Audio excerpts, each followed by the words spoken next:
Right guys, so this is what a training camp looks like. This one is specifically geared towards tri-dog, so triathlon with your dog in the UK.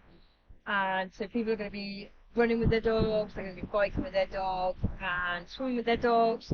This weekend we are going to be up against the weather. We've looked at the temperatures and it is looking really warm. So you're going to have a really early start on Sunday and probably wrap up early.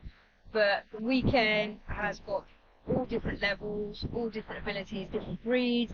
It's just about having fun with your dogs, keeping it safe, and I think we'll be looking at the elite end of the sport as well. So really nice environment for everyone to hopefully learn lots, have fun and take it home with them. Right, when we do the start, there's two ways of looking at this. We can do a bike start here, or would you rather look more towards tri-dog? My opinion is today, now, we do a bike start and we look at transitions tomorrow, because if it's too hot, we can do that without dog and you can go home and practice it. I think doing a proper bike race start will be nicer. Everyone cool with that? Yeah. Right, I give you a quick show of a bike start. Rich, come here, quick. Right, I won't chat about it all day. Even if you don't have clip-ins, let's just do proper starts for everyone. So, 3 people are going to start, and these 3 people will need 2 handlers. Jeff, just stand here. You're holding the dog. Rich has got clip-ins, so it's perfect. Come on, old man. Right, you grab the back of the bike. I use the wheel as well, and you tell Rich to get ready. I'm going to start people so you'll know when to go, but it'll be, Rich, don't really go far, but I'm going to let you go when I say one, don't Come on mate, in the core. So it'll be 3, 2, 1, and then I let go. Right, you can stop. Right, ITF rules, 1 handler normally. So you have to pick whether the person take the bike or the dog.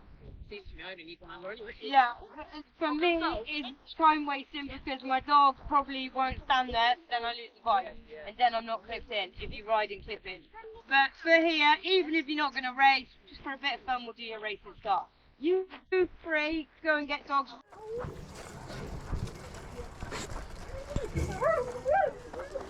Right, good girl, Mouse.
So the night before, you start to prep, especially if you've driven there. So dogs can really dehydrate from travelling. So ideally make sure your dog's had a drink before you go. And then obviously pace yourself with your drive. So they are going to need the toilet if they've had a big drink. So make sure you make adequate stops. When you get there, make sure the dog's hydrated. So a really good thing to bait water is things like sardines, but you don't want to do it in brine. So in oils, tomato sauce, things like that, because the brine has more salt in it, so it'll just dehydrate them more. And then obviously if you've got things like doggy raid, then that's a really good way of doing it, because you don't have to add sardines or anything, because it already comes flavoured. And on top of that, they've got the electrolytes and everything else in it to really start getting into the dog and working and prepping them for the race that's coming up the next day.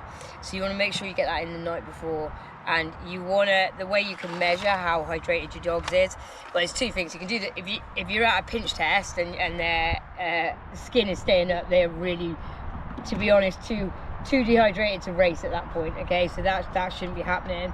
But it's the colour of their urine. You want it white, like see-through. Okay, if it's dark yellow, they definitely do not have enough fluid in them, so you need to try and find ways of getting that in. And if you struggle with any of those, a really good one is goat's milk. But again, these things are better off practiced at home, because when you add the stress and anxiety of a race, even to the human, that will have a knock-on effect with the dog, and the dogs don't always do what you do at home in a race weekend. So it's a really good thing to practice, and especially if you don't train from home, which a lot of us don't. We've got to drive, so get the dogs used to driving and then hydrating. Obviously don't drive somewhere, give them a load of water and then go and train them, because you've still got the risk of bloat, so you want to use that like hour rule.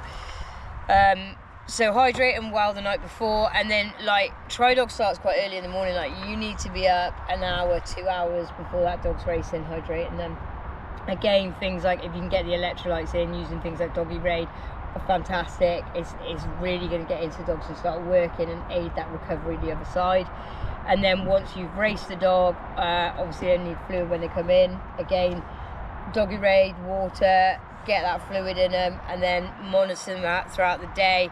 And again, just keep trying to flush it through their system. It's like an athlete, you know, you guys want to be drinking as much water as you can, so your urine's clear and that you're as hydrated as can, so that everything can work as efficiently as it can. So when you start on the swim line, what I would do is have everything on that I want to run in and bike in, and then wetsuit over the top. Then I enter the lake, swim as fast as I can. You get out the other side, put your dog onto the stake out there, get the wetsuit off and put your bike helmet on. And in theory, then that's me done, grab my bike and my dog. But some other people might want to put shoes on and all. That's a faux pas, isn't it? How are you going to get your wetsuit off with your shoes on? That's how I I had a shorty, and trust me, it comes. I was going to say, are you allowed boardies and shorties? Yeah, I wore a shorty. It's got to be a shorty that's too big for you. I wore a shorty see, and I've it got come a off. two-piece, so I wore swim shoes, and then I slipped into my shoes because I had them really loose. I literally just stuck my feet in them and then just pulled it. What's the definition of a wetsuit? Like, how minimal can we go here? I think you've got to wear a wetsuit. Can we turn it into t-shirt and shorts? The only advice it gives is the wearing of a wetsuit is mandatory and can offer protection against dog scratches, helpful. This wetsuit must be removed in the transition area and not worn to bike or running. It says nothing about whether So it has you to be could thick cut it or here. shorts or anything. Then you could cut it here. However, a wetsuit gives you buoyancy and will keep you warm, and you're going in that lake in September early in the morning. Yeah, it's loads of kit, and there's great kit on the market, all right? But this line is perfect for this. But the perfect thing about this line for swimming, okay, and this isn't a sales pitch, I've got a handle for my dog, because if I can help it, I'm not going to swim with a dog with a life jacket on. If your dog swims better with a life jacket on, absolutely use it if you need to. I'm just fortunate that I've got enough dogs to pick that I'm going to pick one that doesn't need a life jacket because it will slow me down. So the handle will give me something to hold. This will be attached to the dog's harness. The dog will do everything in harness, because trying to put a harness midway through the race is not going to happen. You've got the bungee, so if they do pull, you've got the shock absorber. It's around my waist, but my canicross belt is already underneath my wetsuit. So for me, this line is perfect, and when you know what you're doing, it is pretty quick release to get off, or you can just slip it off. So don't have it too tight so that you can get it on and off quickly. Being attached to it, I personally, when you've done the training with your dog and you know your dog can pull in the water, amazing. But if your dog is not great in the water, I think it's safer not to have them around your waist. Because if you're looking at swimming a 40-kilogram dog and they start climbing on top of you, suddenly you have a real life drowning issue. Now at Tri-Dog they do have the boats in, which is amazing, and that's why the entry fees are what they are, because of things like the safety element of it. Do me a favour, grab both of the ends of those lines for me, mate. Don't knock them off. 2024 rules. Right, pull them together. Right, you stand there, I'm going to pull against. Don't let go. Don't. So they're the same line. So you should be fine with both of them. Yeah, it just says, please note we are Thanks, not mate. Good allowing demonstration. float rope for the swim of longer than 1.5 metres. Bungee lines can be up to 2.5 metres. So float rope has to be 1.5 or less. I personally think that the canicross belt should be part of your transition, and I don't think you should be allowed to bike with it because I think it's a hazard, and catching it on the seat is my biggest worry because it's not easily forgiven, these belts. Like, they're designed to be able to hold a dog and not break. So if you catch it on your saddle and you're trying to get off your bike, and I also think transition is part of the fun of a triathlon. You won't be. But of course I will, because that's the rule. But I think yes, I have to, or else I'm not going to be competitive in my class. But this is just my thought. It's just my own personal thoughts. Yeah, everyone else might disagree with me. Collar and harness thing during transition, they can be collar or harness, so it doesn't have to be collar. Right, just a big point with that on transition. Well done. Right, if your dog, someone else just said about this, if your dog is clipped to a collar and that dog's clipped to a collar, we've demonstrated you're fine. However, if somebody clips to the back of a harness, you're not fine. That distance is it's not safe. So that is critical. But you literally 2 minutes to ditch the bike, get the dog. Do not take your eyes off the dog if you need to. Somebody else is coming in. Or if you're scared about someone else's dog, stick a massive yellow collar on that says reactive dog and just wear it. It'll just make me.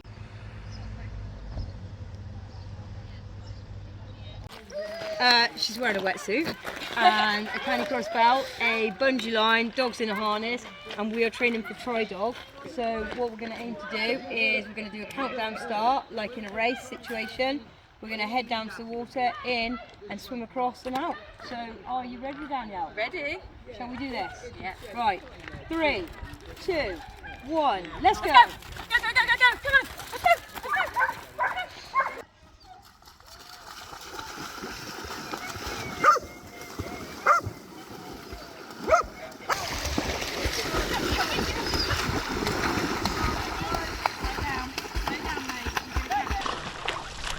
Come on, Axel, this way.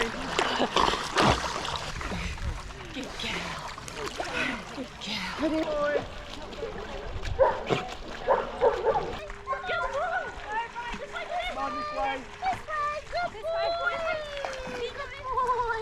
That was excellent. He's such a strong swimmer. He looks so smooth just gliding along the water. So you've already got your wetsuit half down, you're up, flip your dog on the stakeout, you literally get over to your stuff, helmet on, wetsuit off, grab the bike, grab the dog, attach the dog when you get him on the stakeout before you unclip the dog, and then I would hold the brake, but practice this before tri-dog, so you know you can hold the dog, get them to the line, and then let go of the brakes, run with the bike, and fly and jump on, and go. When you come in from the run, you have to stop before the line, get off the bike, and then what I would make sure is you try and get a hand on that dog, because then it's easier to manage your bike. Pop the dog on the stakeout, unclip them, bike in, helmet off, dog, go. It's literally like 10 seconds for the second transition to T2, just spin it out. Well, what I am going to do after this weekend is when I come training, if there's certain dogs I'm going to look at for tri-dog, for me, like obviously I'm going to look at a few dogs to see which is going to be best.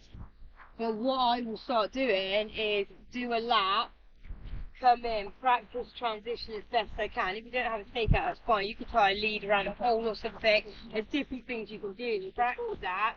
And I would practice that transition and then go into the canicross. And I would use that as part of my training. I wouldn't do loads of canicross. The other option you can do is bike jaw, stop, do the transition, and bike jaw again. There's nothing stopping you do that. But it would be good interval training for the dog and good transition training for you. I do 1 a week maximum. I won't do too many. So that's the end of our weekend. You guys have had kind of snippets of what we've been doing, but I think everyone's gone home happy and the dogs have been amazing. I actually really enjoyed the weekend. I mean, I enjoy my office every day, what's not to enjoy, but yeah, just good weekend of dogging.